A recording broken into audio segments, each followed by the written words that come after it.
Hello. Give it a few minutes.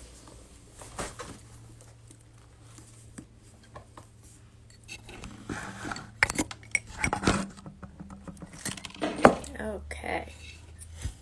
So my name is Bulaong Ramiz-Hall. I am the director of the Emily Taylor Center for Women and Gender Equity. I'm super excited to have been asked to do the Sex Positive Fridays live today for my colleagues over in the Hero office. It's really exciting to be able to talk about pleasure, especially this week that feels maybe a little bit stressful for some, for many.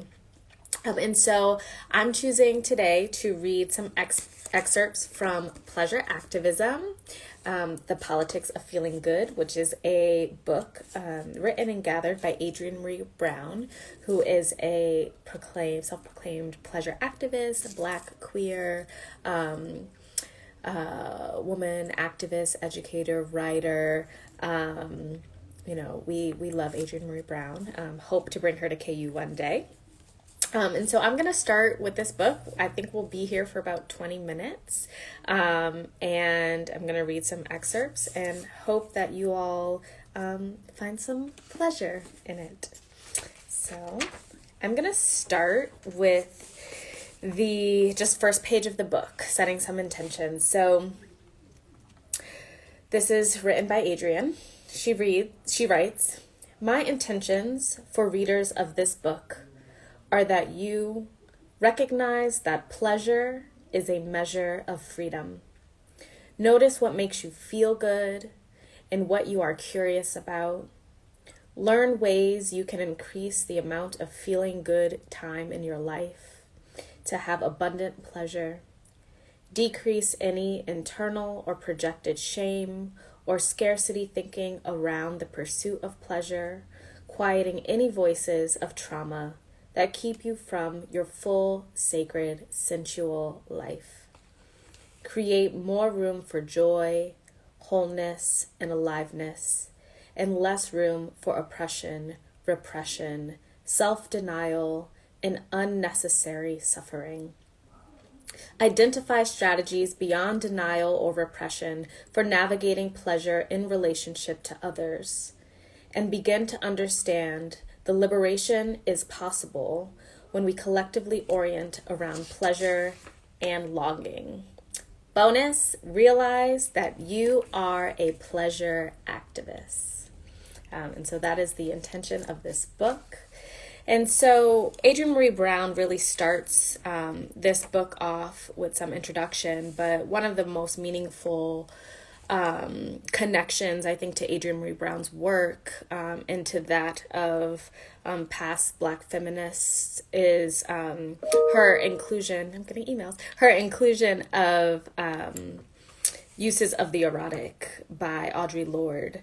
And so I'm going to read a short excerpt from Audre Lorde's piece because it is foundational when we think about pleasure and the erotic and how those things connect to our liberation, especially as Black folks, queer folks, women folks, and those of us who hold all of those identities in the intersections.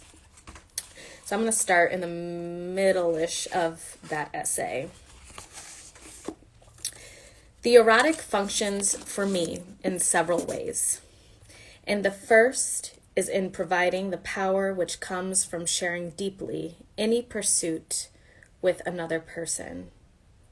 The sharing of joy, whether physical, emotional, psychic, or intellectual, forms a bridge between the sharers, which can be the basis for understanding much of what is not shared between them and lessens the threat of their difference. Another important way in which the erotic connection functions is the open and fearless underlining of my capacity for joy, in the way my body stretches to music and opens into response, hearkening to its deepest rhythms. So every level upon which I sense also opens to the erotically satisfying experience, whether it's dancing, building a bookcase, writing a poem, examining an idea.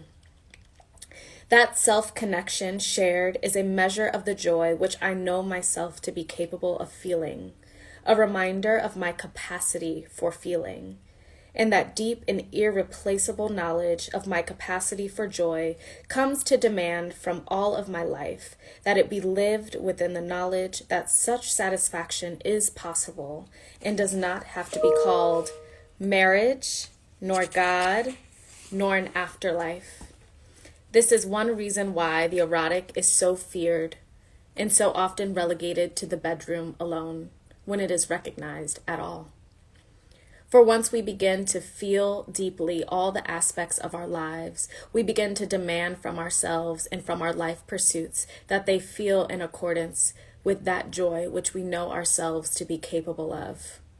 Our erotic knowledge empowers us, becomes a lens through which we scrutinize all aspects of our existence, forcing us to evaluate those aspects honestly in terms of their relative meaning within our lives. And this is a grave responsibility, projected from within each of us, not to settle for the convenient, the shoddy, the conventionally expected, nor the merely safe. We have been raised to fear the yes within ourselves, our deepest cravings. But once recognized, those which do not enhance our future lose their power and can be altered. The fear of our desires keeps them suspect and indiscriminately powerful. For to suppress any truth is to give it strength beyond endurance. The fear that we cannot grow beyond whatever distortions we may find within ourselves keeps us docile and loyal and obedient, externally defined, and leads us to accept many facets of our oppression as women. When we live outside ourselves, and by that I mean on our external directives only, rather from our internal, not limited by external and alien forms, and we conform to the needs of a structure that is not based on human need, let alone an individual.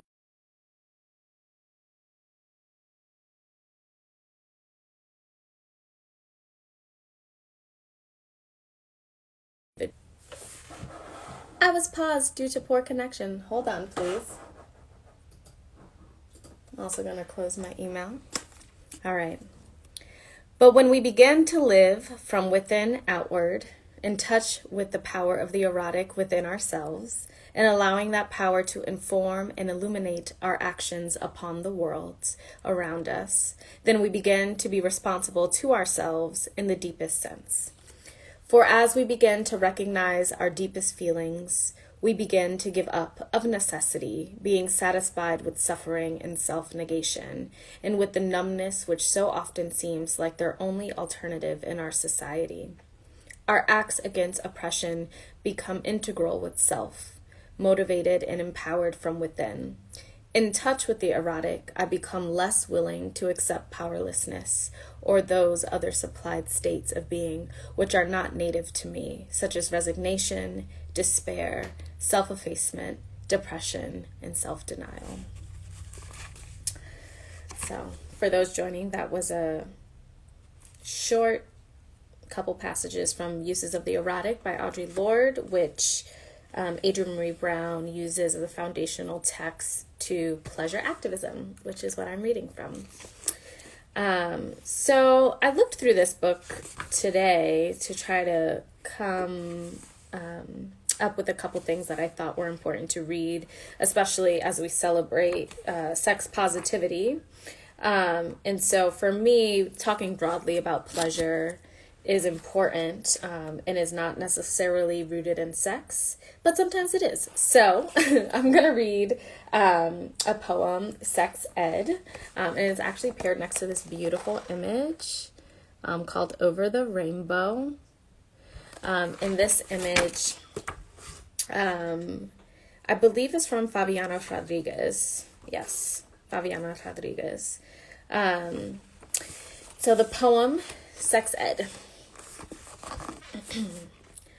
Touch yourself early and often. Learn your body before you share your body.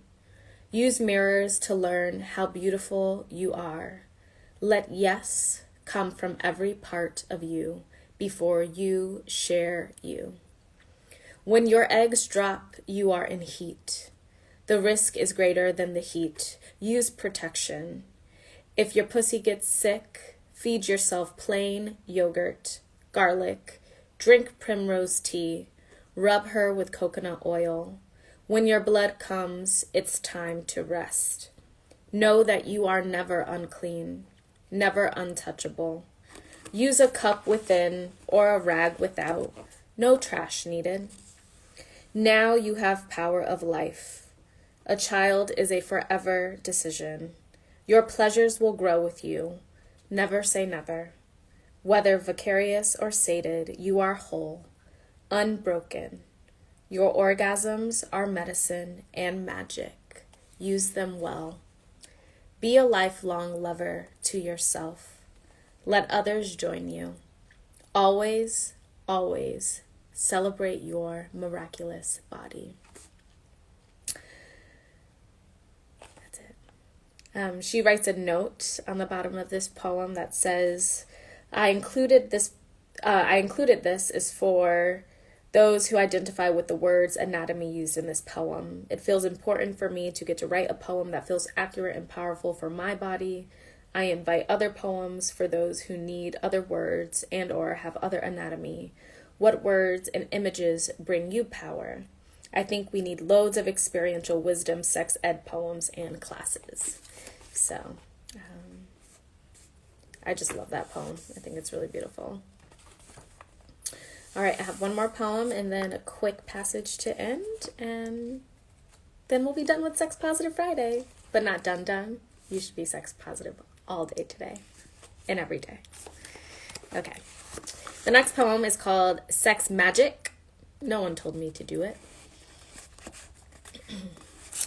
It was the full moon shining in my window. I waited. A wide sea, moonlight on my thighs, heat on my fingertips. I was a wave, then a million. After, I was trembling, writing on a page, everything I needed, everything I had to have, what I couldn't die without, what was in my veins. I reached into myself, covered my fingers with, yes, my pleasure, my sea slick, wrote my name onto the page. Mine, mine, mine. My pleasure. My life would be my pleasure. I buried this note in my bed, planted it under my tongue, on my sheets, on my temples. Everywhere my pleasure, everywhere my prayer. Ugh. Just so lovely. Just for those of you who aren't familiar with pleasure activism, this book is a compilation, right? There are poems, there's essays. Adrienne Marine Brown has some interviews in here with other humans. And so it's a really beautiful compilation of people talking about pleasure in various different ways. And so there's various sections. One is who taught you to feel good. There's a section on the politics of radical sex. There's a section on pleasure as political practice, on the politics of radical drug use, right? And so this really explores the expansiveness of thinking about pleasure as a life experience. So I encourage everyone, if you do not have this book, go get it. I'm going to close with kind of her little last couple pages or last couple paragraphs. All right. I touch my own skin and it tells me that before there was any harm, there was miracle. When I reach an edge that feels impossible to go beyond, I laugh, softening any remaining rigidity in myself that makes me think I have control. I confess daily, here is where it hurts. I let the healing come through connection. When I feel like a failure, I look at my plants, at how they wilt and seem to be dying, and then water and sun and my loving words bring them back to vibrancy. I let water move over me, sun change me, Love, reach me. I root down into the soil and back into my lineage, which reminds me that everything is temporary, but nothing disappears. This is how life is. I reach forward and up, shaping a world that feels good for me, for all who look like me, for all who love like me, for all who have yet to realize that love is liberation. I let myself work through anger until all that is left is compassion. I cultivate justice within myself, rooted not in vengeance or righteousness, but in love and interdependence. I work hard on answering my calling, listening to the bass notes of my life, following underground rivers to find more room for my whole self. I let my days be spent in love, connection, and creation. I recognize that my sorrow carves out the space for my joy, and that both in this lifetime and in the cycles of my lineage, there is so much space that has been carved out by sorrow, and I get to fill it up with joy and pleasure. What a pleasure it is, after all, to be a free, Black, queer woman, to be a human self-aware, to be of the earth with such beauty and interconnectedness. Pleasure is the point. Feeling good is not frivolous, it is freedom. We can gift it to each other in a million ways, with authentic presence, abundant care, and honesty, with boundaries that keep us from overextending, with slower kisses, with foot massages in the evening, with baby hugs and elder hugs, with delicious food, with supported solitude and listening to our bodies, our shameless desire and coordinated longing. Find the pleasure path for your life and follow it. Let it reverberate healing back to your ancestors' wounds. Let it open you up and remind you that you are already whole. Let it shape a future where feeling good is the normal, primary experience of all beings. That's all. And with that, happy Sex Positive Friday. Go pick up Adrienne Maree Brown's Pleasure Activism. You can find it at your local bookstore. If you're in Lawrence, check out The Raven. And thanks for joining me. My name is Bulaong Ramiz, director of the Emily Taylor Center for Women and Gender Equity, University of Kansas, and hopefully see you next time. Bye.